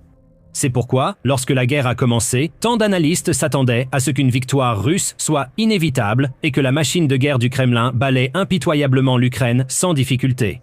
Au lieu de cela, la machine a été réduite à une épave tout sautante, avançant avec toute l'efficacité d'un tracteur vieux de 50 ans. Les meilleurs chars de la Russie ont été réduits à des carcasses fumantes. Son armée de l'air n'a jamais réussi à obtenir la supériorité malgré un avantage immense au début de la guerre. Et sa soi-disant armée invincible a échoué encore et encore à atteindre presque aucun de ses objectifs déclarés. En conséquence, le Kremlin a perdu son facteur de crainte et les gens ne regardent plus Moscou ni Poutine comme ils le faisaient autrefois. Maintenant, avant que nous n'analysions ce que tout cela signifie, si c'est le genre d'analyse que vous souhaitez voir davantage, assurez-vous d'être abonné à l'émission militaire. Nous décomposons les choses de cette façon chaque semaine maintenant. Au début de la guerre en Ukraine, les responsables russes suivaient la ligne officielle sans critiquer ouvertement les décisions du Kremlin ni dénoncer les échecs de Vladimir Poutine. Cependant, avec le temps, la situation a changé de façon assez spectaculaire, de plus en plus de hauts gradés militaires et d'élites de Moscou exprimant leur frustration de différentes manières. L'exemple le plus marquant a été la mutinerie du groupe Wagner, quand Evgueni Prigojine, proche de Vladimir Poutine, s'est retourné contre lui et a brièvement marché sur Moscou. Prigojine a finalement payé cela de sa vie, périssant dans des circonstances très suspectes lors d'un crash d'avion peu de temps après. Personne ne veut devenir le prochain Prigojine et il n'y a pas eu d'autres tentatives de haut niveau pour évincer Poutine de sa position. En même temps, le pouvoir du président a clairement diminué. Les nationalistes russes radicaux qui l'admiraient autrefois l'ont qualifié de lâche et ont appelé à sa démission. Son taux d'approbation auprès du public russe est tombé à son niveau le plus bas et des rumeurs commencent à circuler selon lesquelles même les oligarques riches et les alliés fidèles qui l'ont soutenu silencieusement jusqu'à présent atteignent leurs limites. Poutine en est conscient et tout comme Ivan le Terrible, il commence à devenir la victime de sa propre paranoïa. Nous avons vu les premiers signes de cela à la fin de 2024 et tout au long de 2025 lorsque le président a mené une purge à la manière de Staline, évinçant un grand nombre de généraux russes, de hauts gradés, de ministres et d'autres élites. De nombreux accusés de corruption ont été arrêtés, d'autres contraints à une retraite discrète ou ont disparu publiquement dans des circonstances étranges. Certains, comme l'ancien ministre des Transports, Roman Starovoit, ont même été retrouvés morts. L'ensemble de cet épisode a révélé un aperçu incroyable de l'état d'esprit perturbé du président, alors qu'il s'employait systématiquement à écarter des personnes expérimentées et autrefois dignes de confiance des postes de pouvoir, les remplaçant souvent par des individus largement considérés comme moins compétents mais plus loyaux. Et cela ne semble en réalité pas avoir beaucoup contribué à apaiser la panique de Poutine, puisqu'un rapport de mai 2026 a révélé que le président redoute réellement d'être tué ou écarté du pouvoir à tout moment. Le rapport a été rédigé par un pays de l'Union européenne non nommé et publié sur la plateforme indépendante de journalistes d'investigation russes Important Stories le 4 mai. Il indique que le Kremlin est entré dans un état d'alerte accru depuis mars 2026, Vladimir Poutine lui-même étant de plus en plus inquiet à l'idée que des personnes complotent contre lui. Pour être plus précis, le président serait préoccupé par l'utilisation de drones pour l'assassiner au nom de membres de l'élite politique de Moscou. En conséquence directe, le Service fédéral de protection, le FSO, qui est l'organisation chargée de protéger le président et d'autres responsables de l'État, a reçu l'ordre de renforcer considérablement la sécurité de Vladimir Poutine. Tous les visiteurs de l'administration présidentielle, par exemple, doivent désormais passer par 2 niveaux de vérification, y compris une inspection complète par les employés du FSO. Il est aussi rapporté que Vladimir Poutine se déplace moins et que ni lui ni sa famille proche ne séjournent dans leur résidence habituelle près de Moscou ou à Valdaï. Selon le rapport, Vladimir Poutine passe désormais la plupart de son temps caché dans des bunkers renforcés, tandis que les médias russes diffusent des vidéos préenregistrées pour simuler une présence accrue. De plus, les réseaux de communication dans certaines zones de Moscou sont périodiquement coupés et Vladimir Poutine n'a pas l'intention de visiter des sites d'infrastructures militaires en 2026, malgré plusieurs visites de ce type en 2025. Le FSO contrôle et coordonne également toutes les informations et publications médiatiques concernant le président, dictant ainsi effectivement ce que les médias peuvent ou ne peuvent pas dire à son sujet. De plus, les fonctionnaires et employés proches de Vladimir Poutine ne peuvent ni utiliser leur téléphone personnel, ni accéder à Internet en sa présence. Ils ne peuvent pas utiliser les transports publics et doivent se déplacer uniquement avec les moyens du FSE. Certains, comme les chefs personnels, les photographes et les gardes du corps de Vladimir Poutine, ont même eu des systèmes de surveillance installés chez eux afin que les agents du FSO puissent les surveiller et s'assurer qu'ils ne complotent pas contre le président. Des siècles se sont écoulés depuis l'époque d'Ivan le Terrible, mais on retrouve aujourd'hui de nombreux aspects similaires de son règne chez Vladimir Poutine. Ils ne sont peut-être pas aussi brutaux ou sanguinaires, mais le FSO agit comme une version moderne des oprichniki, protégeant Vladimir Poutine à tout prix et traquant tout signe de trahison ou de complot contre lui. Et ils ont peut-être trouvé leur premier suspect de premier plan, l'ancien ministre de la Défense, Sergueï Shoïgu. Le rapport indique que Shoïgu, actuellement secrétaire du Conseil de sécurité de la Fédération de Russie, conserve une forte influence au sein du commandement militaire et a été lié à un possible coup d'État. Cela pourrait en partie expliquer pourquoi l'ancien premier adjoint de Shoïgu, Ruslan Salikov, a été arrêté début mars, affaiblissant indirectement la position de Shoïgu, certains experts estimant qu'il pourrait être le prochain à être poursuivi et écarté. Parallèlement, Poutine a également ordonné au FSO de renforcer la protection de 10 généraux russes de haut rang considérés comme ses alliés les plus fidèles, notamment le premier chef adjoint de l'état-major général, le colonel général Nikolai Bogdanovski, et le chef adjoint de l'état-major général, le colonel général Sergueï Istakov. En résumé, bien que le président ait un cercle restreint de confiance, il devient de plus en plus méfiant envers ceux qui en sont exclus et n'hésite pas à punir toute personne montrant le moindre signe de dissidence. S'il continue sur cette voie, certains analystes soutiennent que Poutine pourrait instaurer une oprichnina du XXIe siècle qui pourrait finalement entraîner la fin de son règne, voire même de sa vie. L'un de ces experts est Roman Hanin, un journaliste d'investigation et le fondateur d'Important Stories. Il soutient que la guerre entre dans une nouvelle phase, non pas sur les lignes de front, mais parmi les clans de l'appareil de sécurité russe pour le trône d'un dictateur affaibli. En se projetant vers l'avenir, Hanin suggère 2 scénarios potentiels qui peuvent se chevaucher et même se produire simultanément. Le premier scénario est que Poutine continuera à accorder plus de pouvoir à ses agents du FSO ainsi qu'à la garde nationale, qui pourrait même évoluer vers un équivalent russe du corps des gardiens de la révolution islamique iranienne, le CGRI, chargé de mener ce qu'Hanin appelle une répression sans précédent de la société russe afin de réprimer toute tentative de complot, de conspiration ou de rébellion.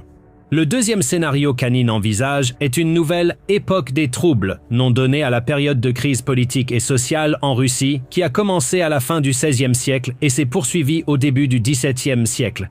Cette période, marquée par l'anarchie, la guerre civile, l'invasion étrangère et la famine, est souvent considérée par les historiens comme une conséquence directe des politiques d'Ivan le Terrible ou de l'oprichnina. Ils craignent que l'histoire ne soit sur le point de se répéter, alors que Poutine devient de plus en plus désespéré et paranoïaque, n'hésitant devant rien pour rester au pouvoir dans le pays. Tous les signes sont là. Non seulement Poutine purge les responsables et consolide autour de lui ses forces les plus loyales, mais il a aussi considérablement étendu les pouvoirs du service fédéral de sécurité, le FSB, l'équivalent moderne du KGB de l'époque soviétique. Pendant ce temps, bien qu'aucune exécution n'ait été signalée dans les rues, les hommes de main de Poutine ont déjà commencé à arrêter et torturer des civils innocents. En février 2026, par exemple, des rapports ont fait état d'une traductrice nommée Svetlana Savalieva, qui est tombée amoureuse d'un soldat ukrainien et a tenté de le rencontrer. Elle a été capturée et brutalement battue afin de la faire avouer un crime qu'elle n'avait pas commis, à savoir avoir tenté de rejoindre les forces armées de l'Ukraine pour qu'elle puisse être accusée de trahison. Elle fait partie d'un nombre croissant de prisonnières politiques condamnées sur la base de fausses accusations de terrorisme, de trahison et d'extrémisme. Le politologue russe Vladimir Pastoukov estime que les niveaux de répression et de contrôle imposés par le régime de Poutine se rapprochent dangereusement de ceux observés sous le dirigeant soviétique Joseph Staline pendant la Grande Terreur. Hanine, quant à lui, remonte encore plus loin dans les livres d'histoire, affirmant que si et lorsque les sbires de Poutine finissent par se retourner contre lui, non seulement le public, mais aussi les hauts responsables, le risque d'un coup d'État et d'une nouvelle période de troubles deviendra encore plus réel. Poutine voulait être retenu comme le Pierre le Grand de la Russie moderne. Il est plus probable qu'il soit finalement considéré comme le nouvel Ivan le Terrible. Le 9 mai, le président russe Vladimir Poutine s'est tenu sur la place rouge pour superviser la Russie, le défilé de la victoire de la Russie, le rituel le plus important du calendrier géopolitique russe. La cérémonie visait à rappeler au monde, et surtout au peuple russe, que la nation qui a contribué à vaincre l'Allemagne nazie avait gagné sa place à la table des grands de l'histoire. D'habitude, les chars défilaient, et les missiles balistiques intercontinentaux étaient fièrement exposés sur la place, tandis que des avions de chasse traversèrent le ciel. Le message était toujours « Nous avons toujours été, et nous serons toujours victorieux. » Sauf cette année. Dans la version de cette année, il n'y avait pas de chars, il n'y avait ni système de missiles avancés, ni matériel militaire lourd quel qu'il soit, exposé. Pour la première fois en 20 ans de défilé du jour de la victoire, les blindés sont restés à la maison. Elles ont été montrées en vidéo car le Kremlin craignait que des drones ukrainiens ne les détruisent en direct à la télévision. Laissez cela vous imprégner un instant. Le pays qui a maintenu le plus grand arsenal nucléaire du monde en alerte maximale pendant des décennies n'ose même plus faire défiler ses chars dans sa propre capitale, parce qu'un pays qu'il affirmait pouvoir conquérir en quelques jours peut désormais frapper Moscou.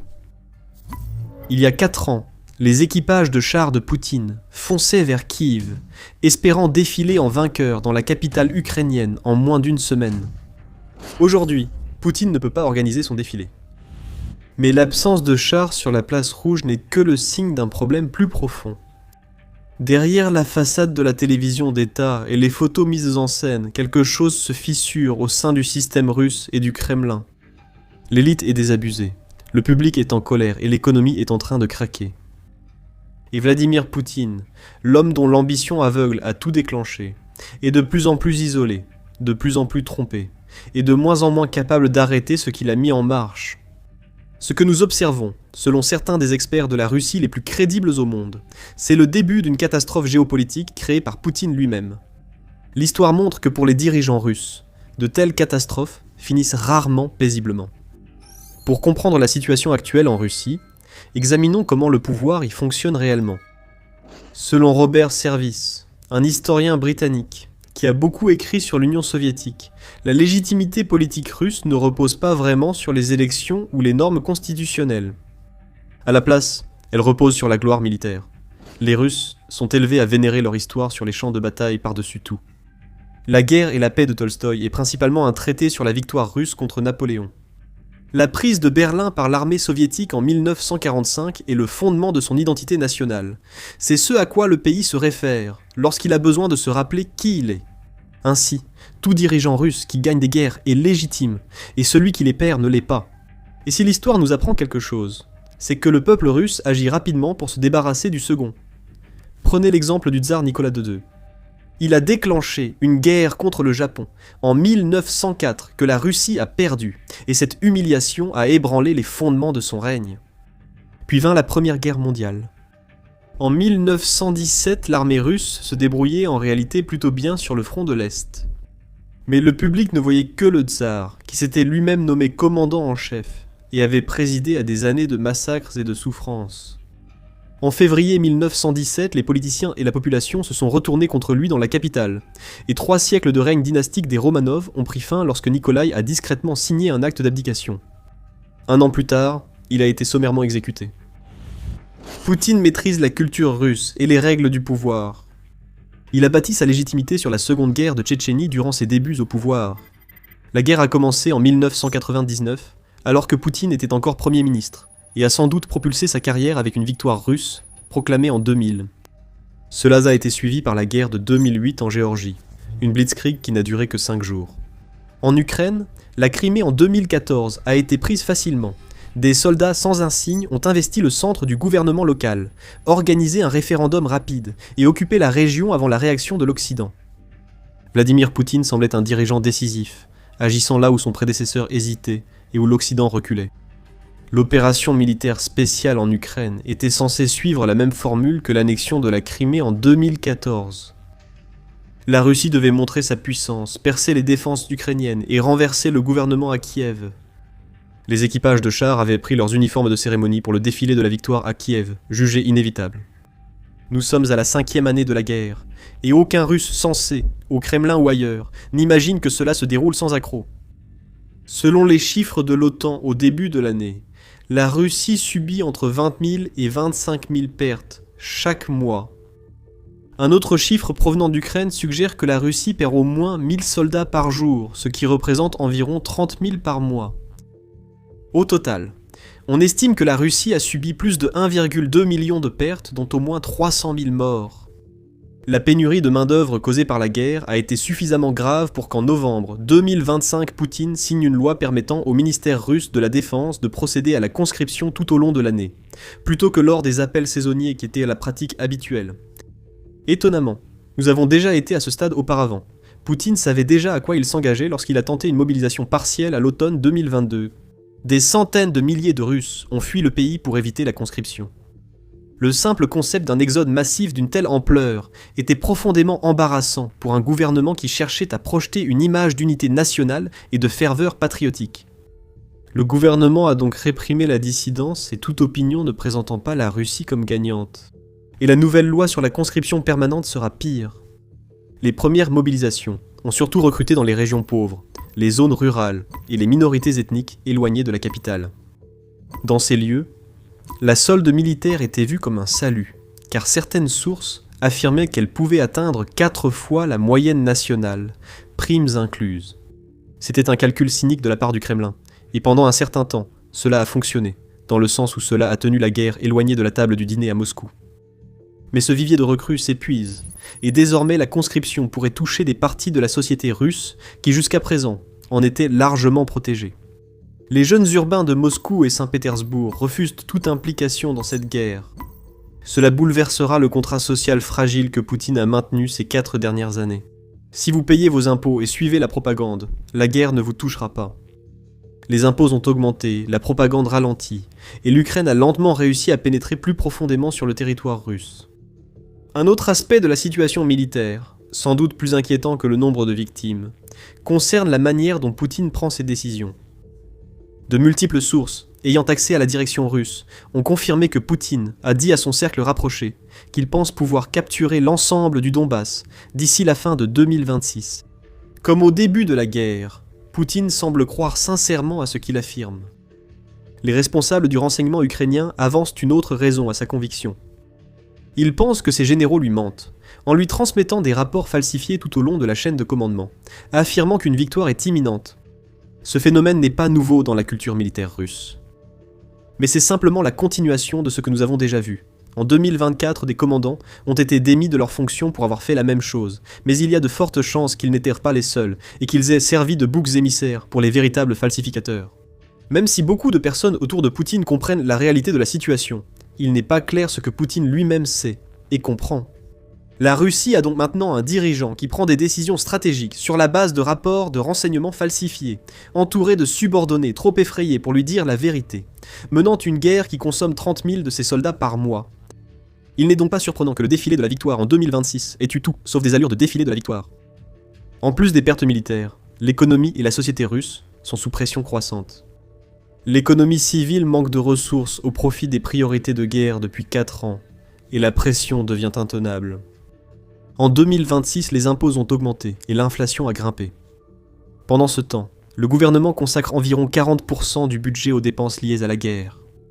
Le pays a annoncé qu'il s'attend à une croissance du PIB de seulement 0,4% cette année, contre la prévision plus optimiste de 1,3%. Il manque également de main-d'œuvre, avec un taux de chômage de seulement 2,1%. Ce chiffre paraît prometteur en temps normal, mais c'est différent pour un pays en guerre depuis 4 ans. Un chômage aussi bas indique que les entreprises russes n'ont plus de personnes à recruter. En concurrence les unes avec les autres, les entreprises proposent des salaires plus élevés, et ces coûts sont répercutés sur le consommateur, c'est-à-dire le citoyen russe. Ainsi, les travailleurs russes se retrouvent pris dans une boucle où ils gagnent nominalement plus d'argent parce qu'ils peuvent choisir leur emploi, mais doivent ensuite payer plus cher pour vivre. Les données montrent aussi des conséquences sociales. En avril 2026, l'indice de bonheur en Russie a atteint son plus bas niveau en 15 ans, selon un institut de sondage d'État. Curieusement, la dernière fois que l'indice était aussi bas, c'était lorsque Poutine s'apprêtait à devenir président pour la 2e fois en 2011, remplaçant son adjoint Medvedev. La cote de popularité de Poutine est tombée à son niveau le plus bas depuis le début de l'invasion à grande échelle. Ensuite, il y a la dimension géopolitique derrière la situation de la Russie et son manque de progrès, ce qui est une arme à double tranchant pour son économie. Avant de poursuivre, abonnez-vous à The Military Show. Nous publions des vidéos sur l'actualité militaire, la géopolitique et les conflits mondiaux. La confrontation entre Donald Trump et l'Iran, ayant mené au blocus du détroit d'Ormuz, a incité les États-Unis à alléger des sanctions contre la Russie sur la vente de pétrole à l'Inde. Cela a représenté une manne importante qui a ajouté plus de 100 millions de dollars par jour aux recettes fiscales de Poutine. Cet argent sert à acheter des armes, des pièces détachées, de la technologie, et surtout à maintenir le soutien politique chinois. 100 millions de dollars de revenus pétroliers par jour ne réduisent pas l'inflation. À l'arrivée de Trump, Poutine pensait qu'il soutiendrait pleinement la Russie. Les premières négociations portèrent sur Trump cherchant à forcer l'Ukraine à céder les territoires occupés sans contrepartie. Non seulement cette tentative a échoué, mais Trump s'est aussi retiré publiquement des négociations russo-ukrainiennes, laissant la Russie avec seulement la Chine à ses côtés, et l'Ukraine avec l'essentiel de l'Europe occidentale, qu'il a bien compris. L'Ukraine représente la première étape de la Russie pour récupérer les territoires soviétiques perdus, poursuivant activement la collaboration et les dons militaires. Tout levier que Vladimir Poutine pensait avoir avec Donald Trump a disparu, et l'Ukraine a aussi réduit sa dépendance à l'aide américaine. Si la pression économique n'effondre pas la Russie, la répression de l'information pourrait y parvenir.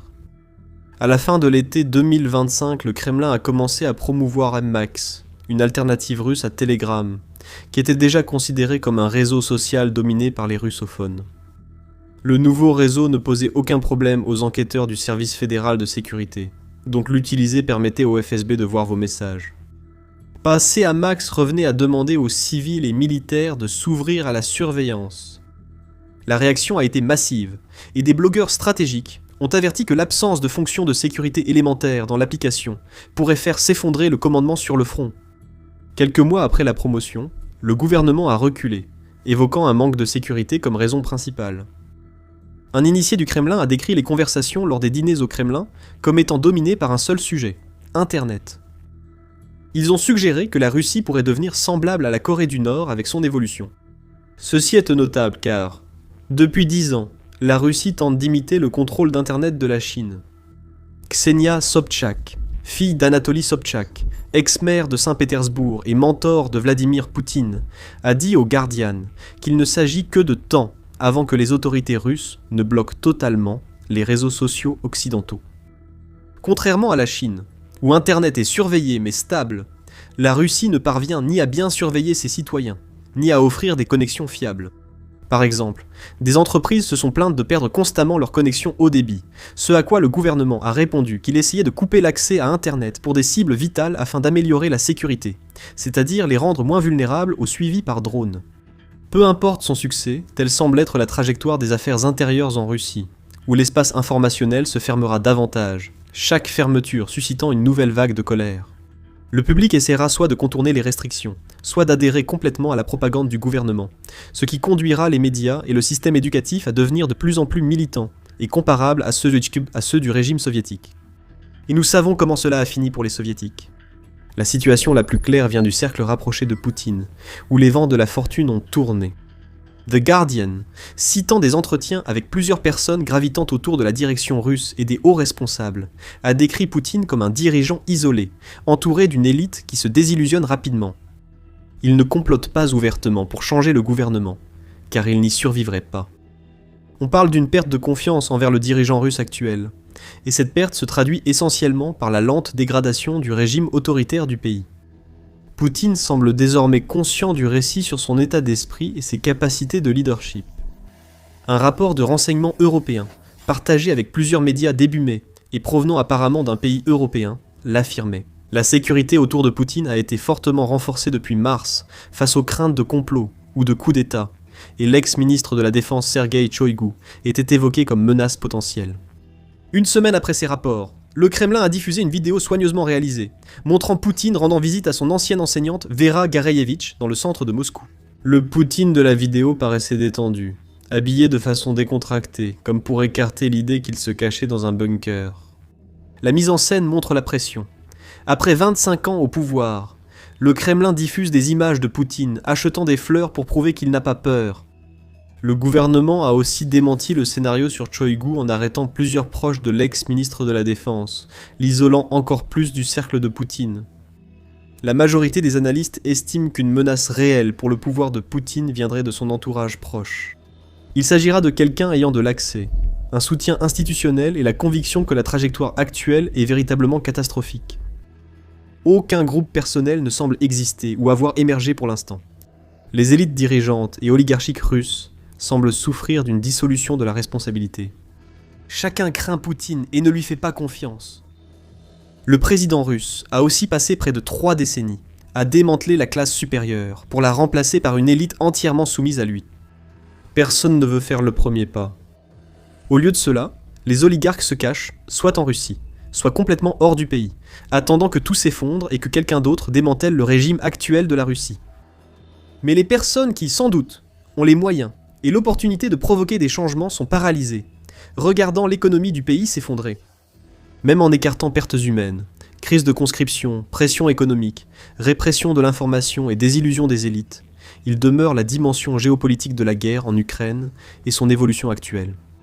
Robert Service, l'un des plus grands experts britanniques de l'histoire soviétique et de la géopolitique, a qualifié l'invasion de l'Ukraine par Poutine de gigantesque erreur géopolitique, et il n'est pas le seul à le penser.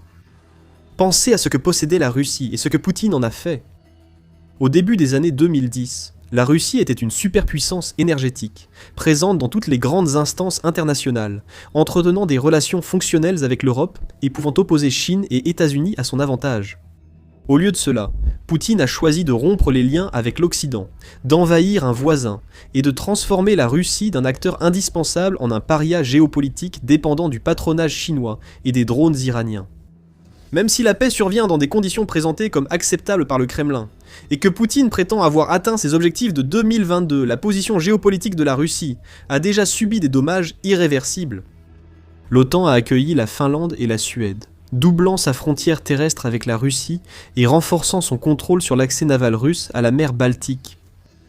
Les dépenses de défense européennes ont explosé, avec des pays à travers le continent atteignant enfin l'exigence de l'OTAN de 2% du PIB, tandis que sa plus grande économie a promis d'aller jusqu'à 3,5% du PIB, grâce à des efforts collaboratifs et en matière d'infrastructures.